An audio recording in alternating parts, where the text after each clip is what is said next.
ఎన్ని కుతంత్రాలు బాడినా గాని అందరికన్నా పైన ఒకళ్ళు ఉంటారు. ఎవరు?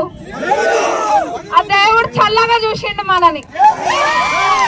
కాకపోతే ఏంది చెప్పండి, చైర్మన్ రావడేంది, వైస్ చైర్మన్ రావడేంది, ఒకటి వచ్చి ఒకటి రాలేదన్నా ఏమో రెండు.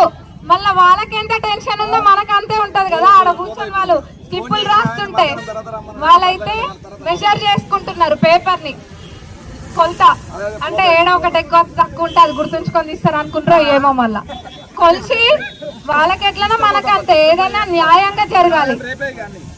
కొలిసి ఒక్కొక్క పేరు చూపించి మళ్ళీ అందులో పెట్టేటప్పుడు చూపించి మీ పేరేనా అడిగి ఆ డబ్బాలో వేసి దాన్ని బాగా షేక్ చేసి మళ్ళా ఆర్టీఓ గారు కళ్ళు మూసుకొని తీసినారు.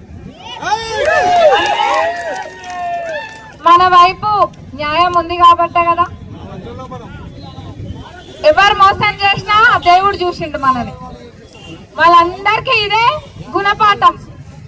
ఇప్పటిదాకా పాలకుర్తిలో ఒకలాంటి రాజకీయం చూసిండ్రు, రాబోయే రోజుల్లో మరొక రాజకీయం వెన్నుపోటుదారులు అందరూ చూడబోతున్నారు. పాలకుర్తిలో రాజకీయం ఎట్లుంటదో